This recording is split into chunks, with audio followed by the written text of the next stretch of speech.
It's been quite a week for Antonio Brown news.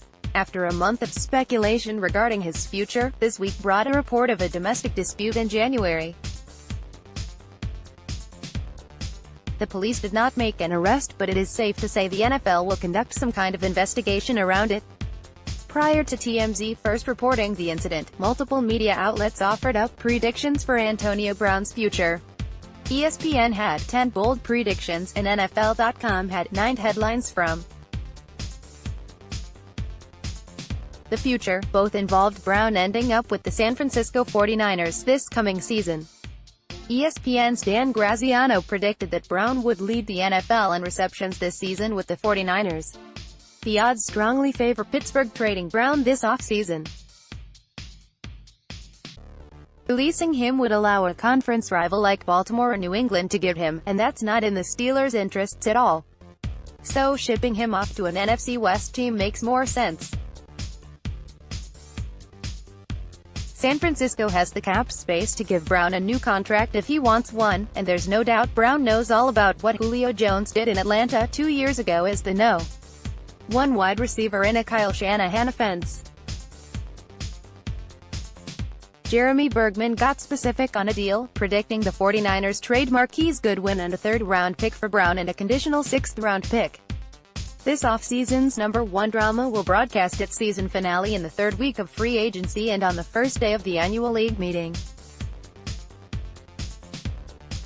After nixing offers from gentleman callers unwilling to part with a 2nd-round pick for the mercurial Brown, Pittsburgh will finally find a trade partner in San Francisco.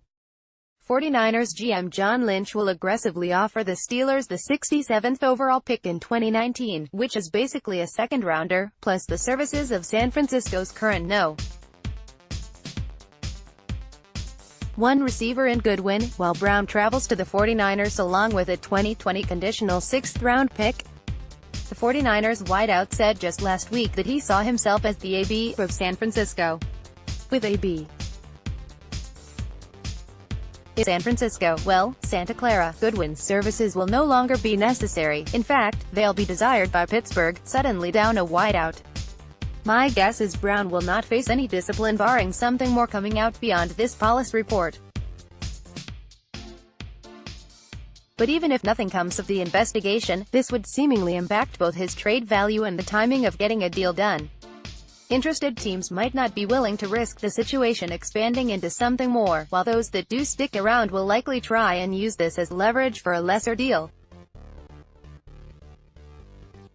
For now, we wait for the combine, when trade chatter can pick up steam. If a high-profile player like Brown is going to get dealt this offseason, normally it would be hammered out at the combine. It could slide to later near the draft, but a high-profile player usually gets dealt before big decisions need to be made in free agency. However, given the current situation with Brown, I really have no idea how long this is going to take.